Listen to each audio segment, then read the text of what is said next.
Talking about Dez and Witten, so let's focus on Ezekiel Elliott now, because a lot of that offense is going to run through him. How great does he have to be for the Cowboys to be successful, CC? Oh, he's a great player. He's a great player. And Jerry Jones makes some good points as far as Zeke, what he's been through the last year and a half. We've been talking about Zeke since he came into the league as if he's been in the league 5 or 6 years. But Zeke's 22 years old, turns 23 this summer. And he's one of the best players in the league. He's the best player on the Dallas Cowboys.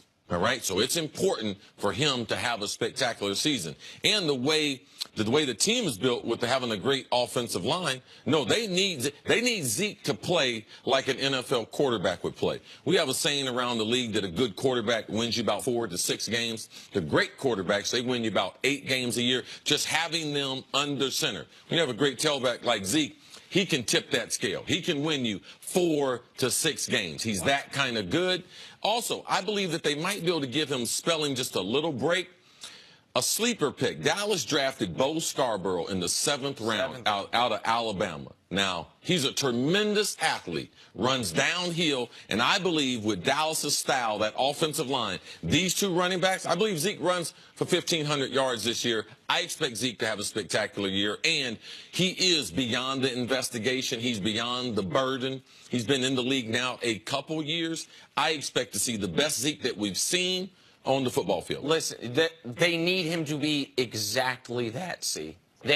When we list the quarterbacks in the NFC and where Dak is in that hierarchy, when we list the teams in the NFC and where the Cowboys are in that hierarchy, when we list the wide receivers and tight ends, skill position guys in the NFC and where the Cowboys fall in that hierarchy, they need, if they are going to be a double-digit win team, if they are going to compete for the playoffs, Ezekiel Elliott, in my eyes, needs to be in the MVP discussion, similar to how Todd Gurley was last year. When he had 1,631 yards, almost 2,000 yards from scrimmage his rookie season, and that was without playing in Week 17, and that was with being ineffective in Week 1. So that is really 14 weeks of high-level production and 16 touchdowns in that stretch. That's the type of season he needs to have, maybe even a little bit better. If Zeke Elliott has 1,400 yards rushing, I don't know if the Cowboys can find their way to 10 wins, because I don't know where they're going to get the other requisite offense needed. Like, 1,400 yards would lead the NFL in rushing. I think the burden on him is greater than the burden on any running back in the NFL as far as what their team needs from him specifically to have a chance to compete. But here's a question, and maybe this is obvious, and if we're talking about the fact that the brunt of the Cowboys' offense is going to go through Ezekiel Elliott, and you're saying 1,400 might not even be enough, don't all the other teams know that too? Don't they just come out and game plan against him because they know Dak doesn't really have anyone to throw the ball to, and is that going to hamper him? Most of the teams in the NFL, they know what you're going to do, but the great teams, you still can't stop them. It's not as if you're going to design 5 or 6 plays, you're going to trick them. They're going to be like, wow, we didn't see that coming.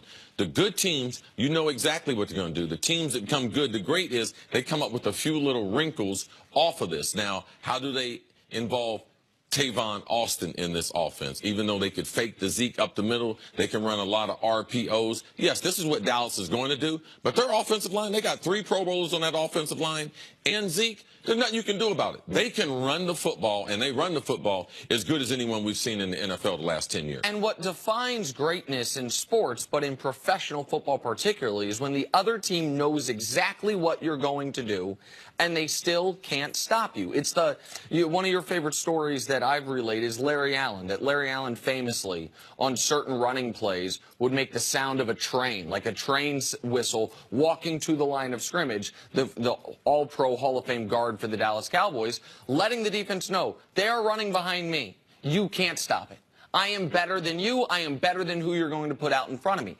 They need Zeke. The other team is going to say, we can't let Zeke beat us, and Zeke and that offensive line have to go beat them. The stat that you love so much, 1,100 yards from 1,120 rushing yards on first down his rookie season.